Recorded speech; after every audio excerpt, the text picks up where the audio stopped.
hoje com 73 anos e já com uma caminhada muito boa. Digo boa porque sempre tive muita alegria de viver e muita satisfação quando olho para trás. Carmen Lúcia Barreto Matzenauer, professora, e num momento especial da minha vida eu tive a honra de ocupar a direção do Instituto de Letras e Artes da Universidade Federal de Pelotas. Eu sou o professor Wilson Marcelino Miranda, eu sou professor do Instituto de Letras e Artes, hoje de AB, desde 1972, quando eu comecei a lecionar aqui em Pelotas. Esse é um contrato que nós assinamos na época de trabalho gratuito por tempo indeterminado. Nós fomos trabalhar gratuitamente para criar esse instituto. Meu período na direção foi de julho de 1982 a março de 1985. Foi um período de direção um pouco menor do que dos outros diretores, em função de uma alteração que houve na legislação. Foi um período de muito trabalho, de grandes desafios e de imensas responsabilidades. Mas nada disso eu precisei cumprir sozinha. E por isso foi um período muito bom. De 1981 a 1984, fui coordenador do curso de Arquitetura e Urbanismo. O curso de Arquitetura e Urbanismo, ele nasce um pouco independente, era da estrutura do ILA, mas era um pouco independente. Ele era tido como um curso isolado, mas assim mesmo tinha assentamento no Conselho Departamental do Instituto de Letras e Artes e também tinha assentamento no Conselho Universitário. Aí eu fui coordenador nesse período e foi nesse período também, acho que foi em 84, que o curso se desliga e passa a formar um curso realmente isolado. Dizer artes era deboche. Nós íamos de ônibus, tinha ônibus próprio para professor, e a gente ouvia os comentários negativos daquilo que nós estamos fazendo. Ganhamos uma sala só na agronomia, que eu tenho fotografia até, e nessa sala, uma sala grande e um banheiro. Nós dividimos essa sala, um local para a copa, para fazer trabalhos práticos, porque tinha água, e do outro lado a teórica.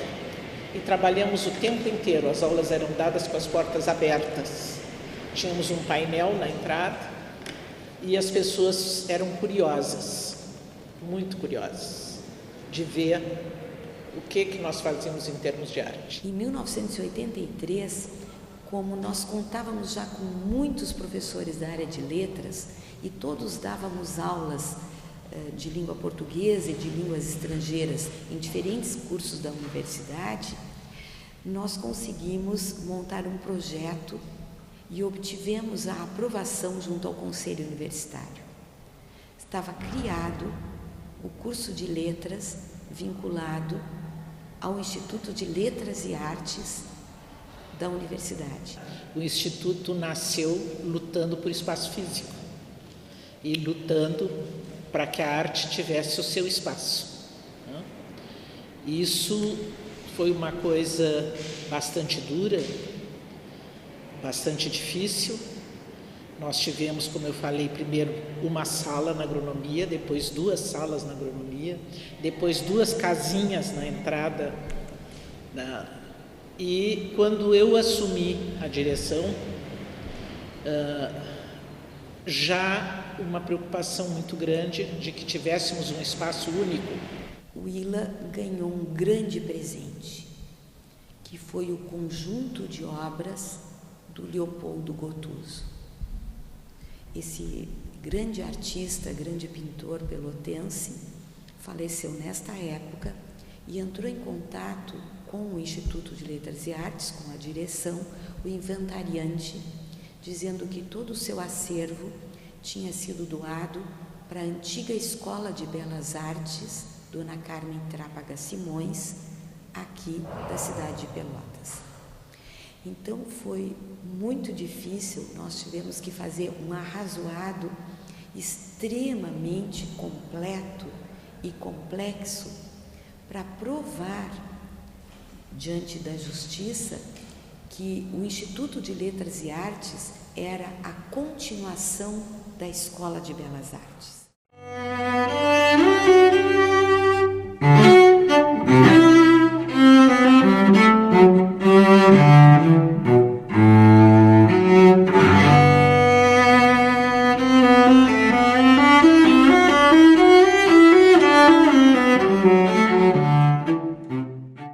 O Instituto sempre teve assim, sempre teve alunos interessantes, professores interessantes, funcionários interessantes, pessoas que deram a sua alma, vamos dizer assim, seu sangue pelo Instituto, de abraçar realmente, né? Todas as limitações,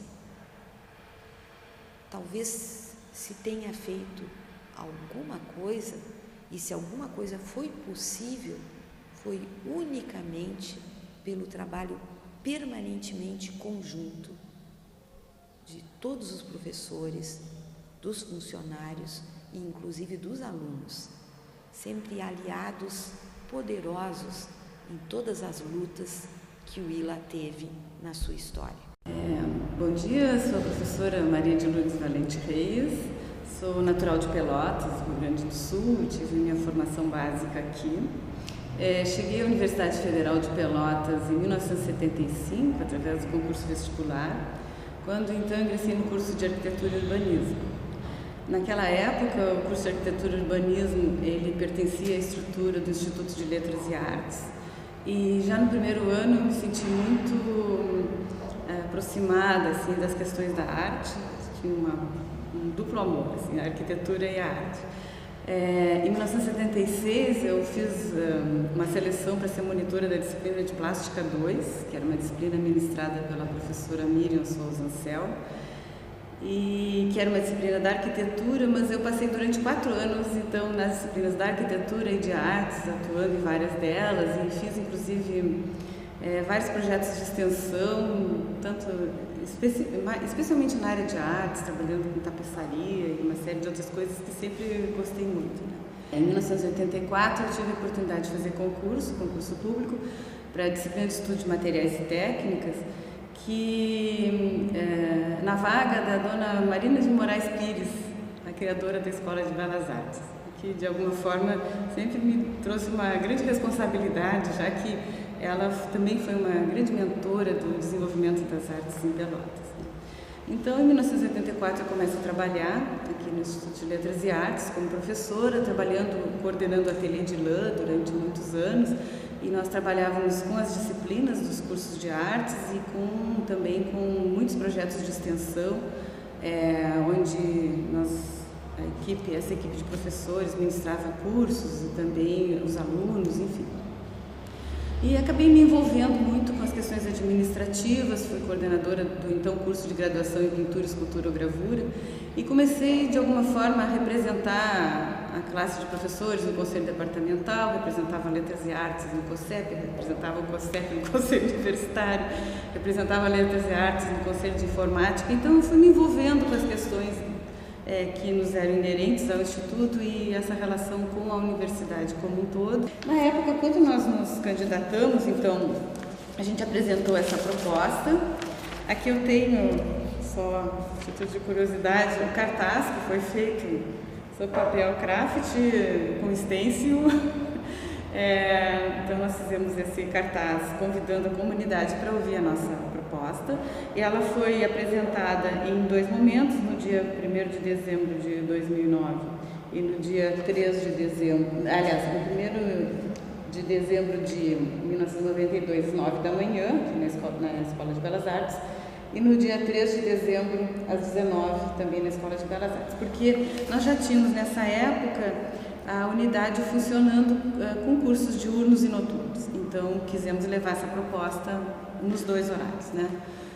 Apresentamos tranquilamente no horário diurno, horário noturno, houve manifestações e, de alguma forma, acho que havia uma expectativa de que tivesse uma segunda chapa da área de letras, talvez. Os alunos chegaram até o momento em que eu apresentar a nossa proposta, disseram-se desgostosos na época, enfim. Na verdade, acho que não houve um trabalho anterior da área de letras naquele momento e então fizeram boicotar. Eu estava usando o meu direito democrático de apresentar minha proposta, né? Enfim, eu deixei eles saírem e fui falar a proposta que nós tínhamos. A nossa proposta foi aceita. Então, em 1993, a gente assume então a direção do Instituto de Letras e Artes. No dia 5 de maio de 1993. No dia 6 de maio, estava aqui na Escola de Belas Artes, onde funcionava a direção, para iniciar os serviços, e foi deflagrada uma greve. Primeiro dia de serviço, após a posse, foi de uma greve. Então começaram os problemas eram grandes, né? Apesar de toda essa falta de espaço que nós detectamos com o projeto SMEC BID 4 feito no ano anterior, nós detectamos que nós, com o trabalho que era feito naquele momento, em 92, nós tínhamos só 50% da área necessária. Acabou funcionando em 4 prédios, então tínhamos a sede do Instituto de Letras e Artes, onde funcionavam os cursos de artes, na antiga Escola de Belas Artes, na Rua Marechal Floriano. Os cursos de letras funcionavam na Rua General Osório, num prédio alugado pela universidade, que era um edifício construído para consultórios médicos, e a partir daí a gente sabe que os espaços são bastante exíguos para salas de aula. Também no curso na Osório funcionava o departamento de música e artes cênicas. Então, além do espaço ser reduzido, muitas salas tinham pianos, algumas delas tinham quadros verdes e quadros com pauta para as aulas de música, não é? Em 92, o Museu de Arte Leopoldo Gotuso passou para a responsabilidade do Instituto de Letras e Artes, e ele funcionava nessa época numa casa alugada na Rua Félix da Cunha. Então, tinha o Museu de Arte Leopoldo Gotuso. E nessa época começamos nesses 3 prédios, mas havia uma situação insustentável na Escola de Belas Artes, especialmente com relação ao ateliê de pintura e o ateliê de fotografia. Realmente, especialmente o ateliê de fotografia, ele funcionava num espaço totalmente insalubre, era impossível. Então, em função dessas questões das prioridades que nós tínhamos em termos de espaço físico, em 1994, nós tínhamos a sensibilidade do reitor, o professor César Borges, na época, tentando solucionar essa questão. E, então, tivemos um contato com o professor César Borges e, na época, fomos eu e a professora Ceci até os prédios da antiga ex-Consulã, quando o reitor perguntou se haveria interesse naqueles prédios, uma vez que ele acreditava que talvez conseguissem ser alugados para posterior compra pela universidade. Quando vi o espaço disponível naquele local, que é o que hoje nós ocupamos, logo lembrei de todas as exigências do projeto MEC BID 4, que não proporcionava espaço, ele financiava a construção em local que a universidade já tivesse. E nós não tínhamos nem esse local, mesmo que o projeto viesse a ser aprovado, nós não tínhamos. Então, me pareceu assim fantástico essa possibilidade. O professor César Borges, isso era uma sexta-feira de manhã, em torno de 11 horas da manhã, ele disse, não, então tu me faz aí alguma coisa no papel, faz um projeto que eu estou indo para Brasília, às 7 da noite me leva no consultório. Mas entreguei esse estudo para o professor César Borges no consultório dele à noite, não é? Ele levou para Brasília e lá pela quarta-feira trouxe e disse, olha, vou chamar o diretor da arquitetura, porque afinal de contas eu nem sabia, e vou chamar vocês os dois para conversar no meu gabinete. Fomos lá, o professor Rogério Gutierrez, que também tinha toda a mesma questão do espaço físico a resolver, se mostrou também muito favorável a esse espaço, e então nós sentamos para trabalhar junto com um grupo de artes e de arquitetura, tentando ver esse espaço, né? Só que, de fato, não cabíamos naquele espaço e não havia previsão de obras. Então, tivemos uma nova audiência e dissemos para o professor, olha, atualmente não temos condições de colocar a unidade como um todo lá. E ele disse, não, então como vocês de artes estão mais necessitados nesse momento, vai ficar para a área de artes. Então o professor César Borges veio a uma reunião do Conselho Departamental anunciar então essa possibilidade. Então todos os esforços se centraram nessas questões de qualificar o pessoal e já começar os cursos de pós-graduação. A pesquisa ela ainda já existia, mas ela estava começando, né? Mas acredito que a extensão tenha sido assim, um grande momento da unidade, onde os alunos e os professores funcionários conseguiam levar o que se faz aqui para a comunidade. E com isso a gente observa já o resultado também desses investimentos em capacitação docente, a vinda dos professores titulados e esse engajamento com os programas de pós-graduação que o Instituto de Letras e Artes passou a oferecer. Caberia destacar também, que eu considero bastante importante, todo o interesse que havia pela informatização da unidade. Em 96, aconteceu também uma reforma curricular no curso de graduação em Pintura, Escultura ou Gravura, que passou a se chamar Bacharelado em Artes Visuais. Essa reforma foi fundamental e ela se direcionava a se atingir esse objetivo de novas terminalidades nos cursos de artes.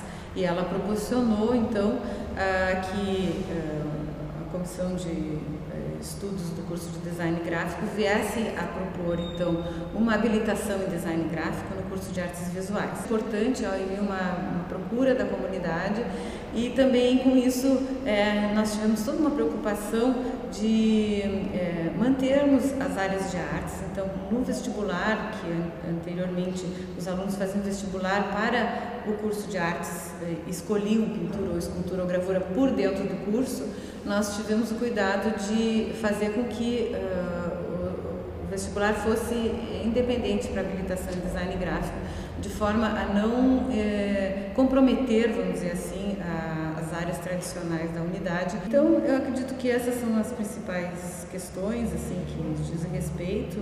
Talvez tenha esquecido algumas coisas, enfim. Eu acho que era isso. Bom, então eu sou o professor Lauer Alves Nunes dos Santos. A minha formação foi em pintura no Centro de Artes, no antigo Instituto de Letras e Artes. Depois eu fiz mestrado em Artes Visuais na Universidade Federal do Rio Grande do Sul e depois disso eu fiz doutorado em Comunicação e Semiótica na Pontifícia Universidade Católica de São Paulo. Quando eu voltei do doutorado em São Paulo, em 2003, eu fiquei em São Paulo de 99 a 2002, 2003 eu voltei para as atividades na UFPEL e já quando eu estava em São Paulo, a então coordenadora do curso de Artes Visuais, a professora Francisca Miquelon, ligou para mim consultando a minha disponibilidade de assumir, quando eu chegasse aqui, novamente a coordenação do curso de Artes Visuais. E eu assumi. Então logo eu voltei do curso de Artes Visuais, eu assumi a coordenação. Então logo eu voltei do doutorado, eu assumi a coordenação do curso. Isso foi em 2003, eu saí da direção do Centro de Artes em 2013, então isso significa que eu fiquei 10 anos na UFPEL envolvido com administração. Eu já era o segundo mandato da professora Ana Exículo do Espírito Santo como diretor, mas esse mandato estava expirando e algumas pessoas começaram a cogitar a minha pessoa para assumir a direção do então Instituto de Arte e Design.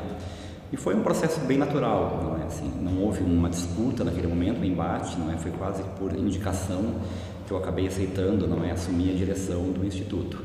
E aí foram 4 anos como diretor e depois mais 2 anos como diretor pro tempore. Eu acho que foi um período de muitas transformações para o IAD, que se transforma então em Centro de Artes. Na verdade, a instituição, ela sofreu várias transformações muito rapidamente nesse período curto. Ela passa de ILA para IAD e de IAD para Centro de Arte em muito pouco tempo. Eu fiquei na direção, então, a partir do ano de 2007. Naquela ocasião, quando eu me ingressei na direção, o curso de cinema estava sendo criado já. Não é? Aliás, eu acho que quando eu assumi a direção, o curso de cinema já havia sido aprovado. Naquele momento, o reitor era o professor César Borges, já era o professor César Borges, estava no seu segundo mandato, não é? Ele teve 3 mandatos. E acho que muitas coisas foram facilitadas nesse período da direção, facilitadas ou aconteceram simplesmente, não sei se facilitadas, devido ao programa Reúne, não é? Que era um programa que previa a reestruturação e expansão da universidade.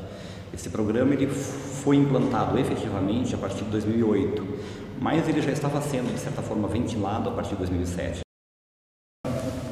Durante a minha gestão, eu acho que muitas coisas foram possíveis em função de ter coincidido que, nesse momento, o governo federal havia implantado um programa de expansão e reestruturação da universidade chamado Programa Reúne. Esse programa, a universidade aderiu a esse programa a partir de 2008. Quando eu assumi a direção também, uma outra coisa do IAD, Instituto de Arte e Design, é interessante observar que naquele momento eu fazia parte de todos os conselhos superiores. Eu era representante da área de Letras e Artes junto ao COSEP e como diretor eu passei a ser integrante do Conselho Universitário. Então eu tinha, de certa maneira, um conhecimento de tudo que estava acontecendo na universidade nos diversos âmbitos. E anteriormente a 2008, já começou a ser ventilado algumas coisas, em termos de expansão. Uma figura que foi muito importante nesse momento, é importante que seja mencionado isso, foi a professora Carmen Biasoli. A professora Carmen Biasoli é uma professora que veio a falecer depois, mas era uma professora que ela tinha muito contato com o reitor César Borges. E foi a partir da relação dela com o reitor César Borges que eu acho que foi fomentada a criação de muitos dos cursos que existem hoje no Centro de Artes. O próprio curso de cinema, o curso de teatro e dança. O curso de teatro realmente era o grande sonho, dela, a criação de um curso de teatro no Instituto de Artes. E aí, paralelamente a isso, como havia esse projeto de expansão, era necessário que outros cursos fossem criados. Ela é uma pessoa muito próxima ao reitor, muito dinâmica também, Então, muitos dos cursos começaram a acontecer sem que a gente estivesse sabendo efetivamente, E ela, de repente, apresentava um projeto pedagógico mais ou menos elaborado, montava uma comissão, uma pessoa muito ágil, enfim, E os cursos começaram a acontecer um pouco dessa maneira. Em 2008, com alguns votos contra, e algumas resistências, a adesão da universidade ao programa Reúne foi aprovada no Conselho Universitário. E a partir daí então, começou esse processo, esse grande processo da expansão da universidade, Ou seja, de 2007, que foi o ano que eu assumi a direção, até o momento em que eu saí da direção, em fevereiro de 2013, a universidade, o Centro de Artes, o antigo Instituto de Artes e Design, e atual Centro de Artes, aumentou pelo menos 320 vagas para alunos da graduação, 30 vagas para alunos da pós-graduação, aumentou 61 professores novos, ingressaram na carreira para atuar no Centro de Artes, 61 professores e 12 servidores técnico-administrativos, ou seja, são números que realmente são muito significativos. Como o programa Reúne, ele consistia numa reestruturação e não apenas numa expansão do que já existia, veio da reitoria também a proposta de reestruturação universitária. Essa reestruturação foi apresentada pela administração superior na ocasião, sob a reitoria do professor César Borges, e previa que as unidades acadêmicas da universidade fossem restritas para enxugar o aparato administrativo, enxugar funções, cargos, unidades em demasia, num número mais enxuto. E aí a administração na ocasião apresentou uma proposta da criação de 12 grandes centros, que depois foi reelaborada para 14 grandes centros. Em outubro de 2010, houve uma reunião do Conselho Universitário, final, para se aprovar a proposta da criação de um único centro. Havia professores favoráveis à ideia de um único centro, havia professores desfavoráveis à ideia de um único centro, e havia a pressão da reitoria para que fosse criado um único centro. E aí, naquele momento, então, em outubro de 2010, foi aprovada a criação de um único centro, na expectativa de que esse poderia ser um grande centro e fortalecesse a área, para o ponto de vista de alguns. Para o ponto de vista de outros, esse grande centro ia enfraquecer as especificidades das áreas e ia enfraquecer também a força política das áreas junto ao Conselho Universitário. Porque no Conselho Universitário nós temos representantes de cada centro, por exemplo, de cada unidade acadêmica. E se nós tínhamos um representante da música, um representante de letras e um representante de artes, como grande área, nós passaríamos até então apenas um representante de arte e um representante de letras. Então esse foi um assunto polêmico, não é discutido em muitas reuniões e que finalmente acabou sendo aprovado nessa reunião do dia 29 de outubro de 2010 para a criação do Centro de Artes, que se dá efetivamente então no dia 4 de novembro de 2010. Então no dia 4 de novembro de 2010 é criado o Centro de Artes a partir, eu não diria que da fusão, não é? Porque duas coisas que são fundidas, elas se perdem uma na outra, mas da junção entre Conservatório de Música e Centro de Artes. Porque a unidade centro trazia consigo também um outro dado muito importante, que era a extinção dos departamentos. Não é? Os centros possuíam uma direção adjunta, câmaras e cursos. Não é? Não possuía, como as demais unidades, sobretudo os institutos básicos, o instituto tem os departamentos que vão atender os cursos. Não é? Era a extinção dos departamentos. Isso foi uma outra operação sofrível também, né? Na medida em que os professores estavam muito vinculados à ideia de ser gerenciados, administrados por uma estrutura departamental, que é o que tomava conta da vida funcional dos professores. Hoje nós temos aqui um prédio, onde nós estamos neste momento, de 3 andares para o funcionamento dos cursos de arte, e nós vamos ter aqui ao lado mais um prédio de 5 andares para o funcionamento dos cursos de design, cinema e música. Então, né, mesmo que as condições não fossem as melhores, essa foi uma conquista. Não é? Como bem disse um reitor numa reunião que eu estava presente, muitas vezes o maior inimigo do bom é o ótimo. Não é? Por a gente não conseguir aquilo que é o ideal, a gente acaba não conseguindo nada. Nós conseguimos aqui o bom. Não é? Esse prédio é bom, não é ótimo, não é ideal, mas é uma conquista. Então, acho que essas foram as principais assim, transformações que aconteceram, não é? Durante o meu período de gestão como diretor. Muitas transformações, não é? Algumas delas muito polêmicas, como eu afirmei também, muitas delas talvez tenham sido facilitadas, não é? Ou tenham sido impulsionadas, mais precisamente, pela adesão da universidade ao programa Reúne, não é? Que possibilitou todas essas coisas.